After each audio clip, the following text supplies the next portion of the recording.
هو الأول والآخر والظاهر والباطن وهو بكل شيء عليم। পৃথিবী সৃষ্টির রহস্য পর্ব ৯। মুসা আলাইহি ওয়াসাল্লাম ও ফিরাউন, এক জুলুমের শেষ অধ্যায়। পবিত্র কুরআন ও সহিহ হাদিসের আলোকে পূর্ববর্তী পর্বে পর্ব ৮-এ সংক্ষেপে আমরা জেনেছি মাদিয়ান জাতির কথা, যারা ব্যবসায় প্রতারণা করত, মাপে কম দিত এবং শুআইব আলাইহিওয়াসাল্লামের সতর্ক বার্তা অবজ্ঞা করেছিল। তারা আল্লাহর এক ভয়ঙ্কর গর্জনে ধ্বংস হয়ে যায়।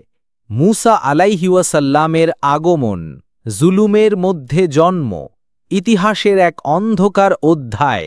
মিশরীয় শাসক ফিরাউন নিজেকে রব ঘোষণা করে মানুষের ওপর চরম জুলুম চালায়। কুরআনে বলা হয়েছে, ফিরাউন ছিল দুনিয়ায় উদ্ধত এবং সে তার অধিবাসীদের বিভিন্ন শ্রেণীতে বিভক্ত করে এক দলকে দুর্বল করে রেখেছিল।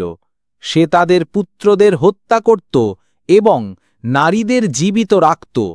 সূরা কাসাস আয়াত ৪। এই সময়ই জন্মগ্রহণ করেন আল্লাহর প্রিয় নবী মুসা আলাইহিওয়াসাল্লাম। মুসা আলাইহিওয়াসাল্লামের জন্ম ও বাঁচার অলৌকিক কৌশল। ফিরাউনের হত্যার হুকুমের মধ্যে মুসা আলাইহিওয়াসাল্লাম জন্মগ্রহণ করেন। আল্লাহ তাকে আদেশ দেন, তুমি তাকে স্তন্য দান করো। যখন তুমি ভয় করো তখন তাকে নদীতে নিক্ষেপ করো এবং ভয় করো না ও দুঃখ করো না। সূরা কাসাস আয়াত ৭। শিশু মুসা একটি বাক্সে করে নীল নদে ভেসে যায় এবং আশ্চর্যভাবে পৌঁছে যায় ফিরাউনের প্রাসাদে। কোরআনে বলা হয়েছে, তাকে তুলল ফিরাউনের পরিবার, যেন সে তাদের শত্রু ও দুঃখের কারণ হয়। সূরা কাসাস আয়াত ৮। প্রাসাদে লালন পালন ও নবুয়তের প্রস্তুতি। মুসা আলাইহিওয়াসাল্লাম বড় হতে থাকেন প্রাসাদেই।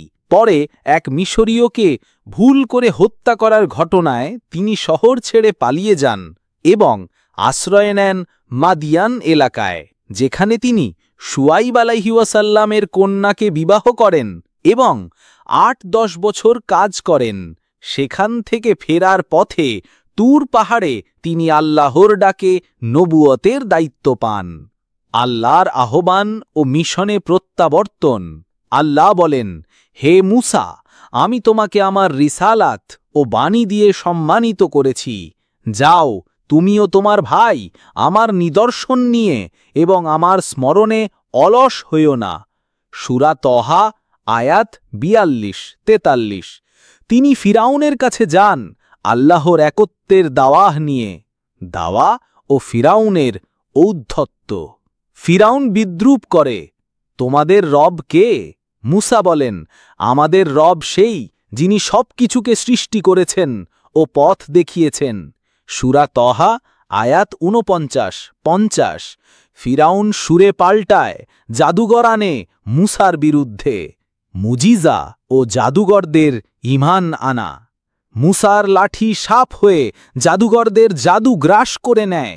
কোরআনে বলা হয়েছে, জাদুঘররা সিজদায় পড়ে গেল এবং বলল, আমরা হারুন ও মুসার রবের প্রতি ঈমান আনলাম। সূরা তহা আয়াত ৭০। ফিরাউন রাগে ফেটে পড়ে জাদুঘরদের ক্রুশবিদ্ধ করার হুমকি দেয়। মুমিন নারী ও আসিয়ার ঈমান। ফিরাউনের স্ত্রী আসিয়া মুসার ওপর ঈমান আনেন। ফিরাউনের এক দাসীও আল্লাহর ওপর ঈমান রাখায় তাকে ফুটন্ত তেলে ফেলা হত্যা করা হয়। বনি ইসরায়েলকে মুক্ত করার নির্দেশ। আল্লাহ মুসাকে বলেন, বনি ইসরায়েলদের নিয়ে দেশ ছাড়ার আদেশ দেন। ফিরাউন পুরো বাহিনী নিয়ে তাদের পেছনে ধাওয়া করে। সমুদ্র বিভাজন ও গজবের চূড়ান্ত পরিণতি। আল্লাহর আদেশে মুসা লাঠি মারেন এবং সমুদ্র বিভক্ত হয়ে যায়। আর আমরা বনি ইসরায়েলদের পার করে দিলাম এবং ফিরাউন ও তার বাহিনীকে ডুবিয়ে দিলাম। সূরা আশ-শুআরা আয়াত 65-66। ফিরাউন মৃত্যুর মুহূর্তে ঈমান আনতে চাইলেও তা কবুল হয়নি।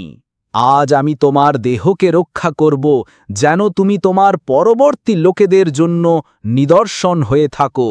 সূরা ইউনুস আয়াত 92। শিক্ষা ও উপলব্ধি: ১. জুলুম চিরকাল টেকে না। ২. আল্লাহর সাহায্য কখনো দেরি হয় না। ৩. সত্যের বিরুদ্ধে যাওয়া মানেই ধ্বংস। ৪. নবীদের মুজিজা নির্ভুল সত্যের প্রমাণ। ৫. কোরআনের কাহিনী শুধু ইতিহাস নয়, জাগরণ। পরবর্তী পর্ব: হারুন আলাইহি ওয়াসাল্লাম ও বনি ইসরায়েলের গুমরাহি, গরুর মূর্তি ও ধৈর্যের পরীক্ষা। মুক্তির পরও কিভাবে বনি ইসরায়েল গুমরাহিতে ফিরে যায়, হারুন আলাইহি ওয়াসাল্লাম কিভাবে তাদের থামানোর চেষ্টা করেন, এই কাহিনী আমাদের জন্য গভীর শিক্ষার উৎস। والأول والآخر والظاهر والباطن وهو بكل شيء عليم